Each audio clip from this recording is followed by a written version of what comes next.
¿Cómo funciona y qué debe contener un correcto contrato de alquiler? Si has acabado en este vídeo es porque, oye, o bien te estás pensando en marcharte y pirarte de alquiler por ahí con unos precios desorbitados que tenemos en España, o por el contrario, eres un simple estudiante de Derecho que necesita aprenderse en qué consiste este concepto. No te preocupes porque estés en la situación que estés, te voy a contar todo lo que necesitas saber acerca del alquiler, cómo debe ser un contrato y qué cláusulas debe tener y contener para evitar que te la líen. Así que si quieres descubrir todo acerca del contrato de alquiler, quédate en este vídeo, porque estás en Derecho Virtual, donde te explicamos los conceptos jurídicos en menos de 5 minutos.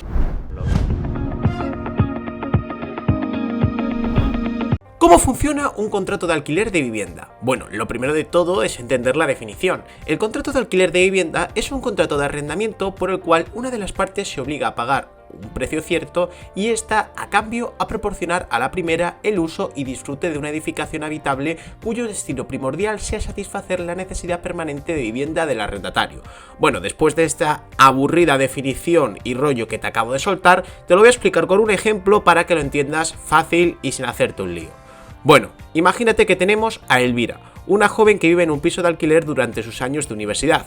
Para ello, Elvira ha tenido que celebrar un contrato de arrendamiento de vivienda con su casero, Pablo. A cambio de que Elvira pague una determinada cantidad de dinero mensualmente, que digamos que es de 800 euros, ella puede usar y disfrutar de la casa. Principalmente, el contrato de alquiler tiene dos partes. Por un lado tenemos a la parte arrendadora, que en este caso va a ser Pablo, que va a ser el propietario de la vivienda y que va a ser el obligado a entregar la cosa para su uso y disfrute por la otra parte contratante, en este caso Elvira, así como también va a tener la obligación de conservarla para el uso a que esta cosa se destina. De esta forma, si se rompe la lavadora, Pablo tendrá que restituirla. Por otro lado, vamos a tener a la parte arrendataria, que en este caso va a ser Elvira, y se va a tener la principal obligación de pagar un precio a cambio de usar y disfrutar la vivienda. Además, será responsable también del deterioro o la pérdida que sufra la casa, siempre que haya culpa por su parte. En nuestro ejemplo, el arrendador sería Pablo, ya que es el que entrega la casa, mientras que Elvira sería la arrendataria, puesto que, como acabamos de decir, es la que se obliga a pagar un precio a cambio del uso y disfrute del piso. Para ser arrendador y arrendatario no se van a establecer reglas especiales, salvo únicamente una. Respecto a la capacidad para ser arrendador, se dispondrá como regla que los progenitores o tutores respecto de los bienes de los menores y los administradores de los bienes que no tengan poder especial no podrán dar en arrendamiento las cosas por tiempo que esté de 6 años. Por ejemplo, si la casa fuera de Pablo pero este fuera un menor, no podrían sus padres arrendársela a Elvira por un tiempo superior a 6 años. Aunque seamos claros, esto pues es improbable, los menores normalmente no suelen alquilar viviendas. En segundo lugar, el objeto del contrato, la vivienda, tiene una triple condición que es justo lo que le diferencia del resto de arrendamientos. En primer lugar, tiene que recaer sobre una edificación habitable. Su destino, además, tiene que ser satisfacer la necesidad permanente de vivienda por parte del arrendatario y además que este sea el destino primordial. El piso de Elvira cumple estas condiciones, ya que está en una edificación habitable, un bloque de viviendas por ejemplo, y su fin primordial es satisfacer esa necesidad de vivienda. No es por ejemplo un local para montar una tienda, en cuyo caso el fin primordial sería otro. Bien, dicho esto, una pregunta que te estarás haciendo es ¿cómo debe ser un contrato de vivienda? Pues bien, los elementos para la constitución de este contrato no guardan especialidades, con las características que ya has visto y las reglas de los contratos sería suficiente. De lo que sí que se encarga especialmente esta ley de arrendamientos urbanos, que es la que se va a aplicar a todo el contrato de arrendamiento de vivienda, es de la duración del contrato y es algo que puede servirte tanto en el día a día, así como también para cuando tengas que estudiarlo para un examen. Hay que destacar que la duración del arrendamiento de vivienda será libremente pactada por las partes, es decir, Elvira y Pablo podrán establecer el tiempo que quieran.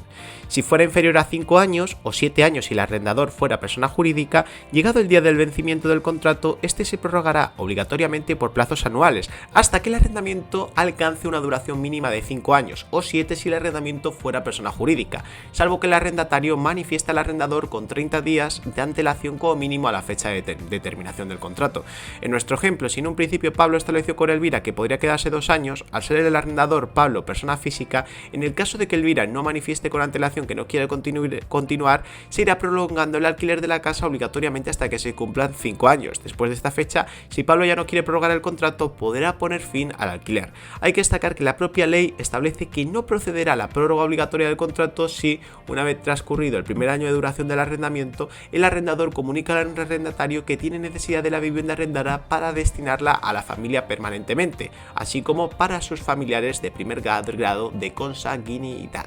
Esta comunicación deberá realizarse por parte del arrendatario al menos con 2 meses de antelación a la fecha en la que vivienda se vaya a necesitar, y el arrendatario estará obligado a entregar la finca arrendada en dicho plazo si las partes no llegan a un acuerdo distinto. Por ejemplo, si el casero, Pablo, necesita la vivienda donde vive Elvira porque por sentencia separarse de su mujer el juez ha establecido que es donde tiene que vivir con ella y sus hijos, tendrá que comunicárselo a Elvira, y sería una excepción a lo que hemos visto antes. Ahora bien, si transcurrido 3 meses a contar desde la extinción del contrato, o en su caso del efectivo desalojo de la vivienda, no hubiera procedido el arrendador Pablo o sus familiares en primer grado de consanguinidad o por adopción, o su cónyuge, su mujer y sus hijos a ocupar esta, Elvira podrá optar en el plazo de 30 días entre volver al piso por un periodo nuevo hasta 5 años, o bien ser indemnizada por una cantidad equivalente a una mensualidad por cada año que quedará por cumplir del contrato inicial. Por último, también está la prórroga voluntaria del contrato.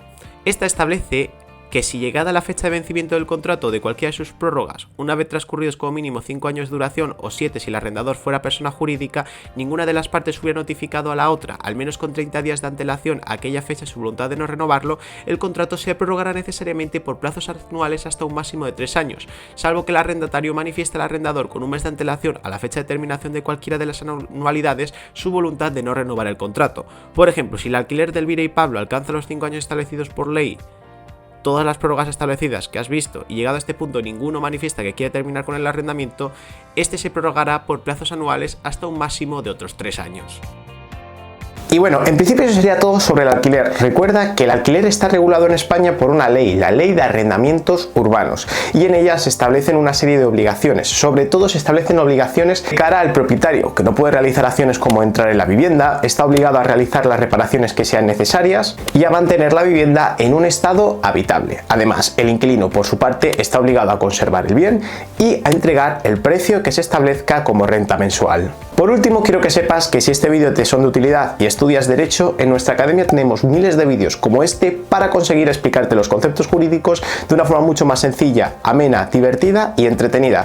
Si estás interesado o interesada y quieres apuntarte, aquí en las tarjetas tienes toda la información. Un saludo y nos vemos en el próximo vídeo.